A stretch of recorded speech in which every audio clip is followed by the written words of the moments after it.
It's 3:51 in the morning. I should be sleeping, but instead I'm staring at my phone because in the corner of my eye, I saw it, a little red dot. 4 notifications. My heart rate immediately increases. 2 spam emails, 1 new snap, and a brutal reminder that my screen time is up 17% compared to last week. More lost sleep over nothing. So, now, for a show of hands, who here has checked their phone in the last quarter hour? Or simply felt the surge or spike of it, or the buzz of it in their pockets? Thank you. Now, this isn't a coincidence. This seemingly innocent red dot is one of the most intricately designed psychological weapons that humanity's ever made, and it's rewiring our brains right now as we speak. In 2008, when the iPhone App Store first launched, software designers had a problem. How do you win the attention of the populace when there are hundreds of others competing for the same attention? Now, according to IBM, the answer came from the blinking dot on old telephones, a small, bright red dot, a badge as it come to be known. And these software designers, they put it into the corner of every app icon, and they made it red. Not blue, not green, not yellow, but red. Now, why red, you may ask? Because red is the color of urgency. It's in fire alarms, stop signs, warnings, and sirens. And as a species, we've become conditioned to respond to it faster. And here's the crucial part. Red releases a dopamine response in your brain before you've even checked what the notification says, where this is due to a phenomenon known as high visual salience, where the dull app icon contrasted with the bright red color makes it so that your eye literally cannot help itself but to go there. Now, the genius, or the predatory genius, if you will, is in what happens after you tap the app. So sometimes you're flooded with views, likes, comments. Your brain releases excessive amounts of dopamine, and you feel good. But sometimes, or realistically most of the time, there is nothing. Someone you couldn't even recognize liked your post, or there's a letter from a newsletter you meant to unsubscribe from 3 years ago. Now, this is what's called a variable reward system. It's the same system that makes poker machines addictive. And it's, since you don't know what you're going to keep getting, you keep spinning, and you keep spinning the metaphorical slot machine. Now, I began to notice my own behavior around the start of this year. I'd feel my phone buzz in my pocket, I'd go to check it, but there was nothing there.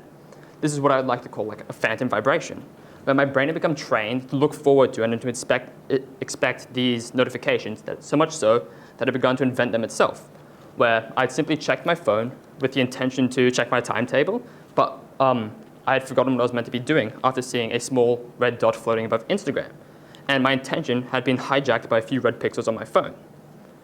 Now, you might be thinking, okay, I'll just turn them off, and that's good. You should. But it gets much darker from there, as these notifications lead you into a deeper system. Whenever you open one of these apps, whether it be WhatsApp, YouTube, Instagram, X, so on, an algorithm is watching you. It watches what posts you like, what videos you watch, and what keeps you scrolling and keeps you consuming. And it takes this information to show you more of this information, more of similar videos. And at the first glance, this seems convenient, right? It curates your feed for you. However, these algorithms, the dangerous part of them is that it only cares about engagement. It doesn't care about truth, quality, or well-being. And do you know what drives engagement more than anything else? It's things like anger, outrage, and most of all, extremism that's proven to drive engagement. Now, a 2019 study by Joe Whitaker, a director of cyber terrorism threats, revealed that YouTube's algorithm systematically guides users towards increasingly extremist content, where you start by watching a seemingly harmless video on a political candidate's most recent speech, and then a couple of videos later, before you know it, you're watching a fringe conspiracy on only God knows what. Now, it's not because the higher-ups at YouTube necessarily want to radicalize you. They don't. It's simply because they need engagement, and they can sell this engagement to advertisers. So let me tell you about the effect of this and talk about echo chambers. So let's say you have some political belief. Let's say you think slavery should be reinstated or something like that. And you watch a video on this. The algorithm sees this and it's like, okay, you like this? Here's 10 more. However, every single one is increasingly radical, is increasingly further away from where you started, where you end up watching a video at the end that says everything you've ever believed in before is purely evil. And the risk in this is you never see the opposing view. You never see an alternative perspective, because opposition doesn't drive engagement in the same way that reinforcement does. And this leads to increasing political radicalization. This is how someone's sweet old grandma goes from voting based on the picture on the ballot to spouting fringe conspiracy theories about election fraud. And this is devastating to society. We have easier access to more information than ever before, yet we have less diversity of thought as we allow a predatory algorithm to control what we see. And past this, most of all, the dot makes us lonely. It takes presence from us. When was the last time that you had a coffee with a friend and none of you checked your phone?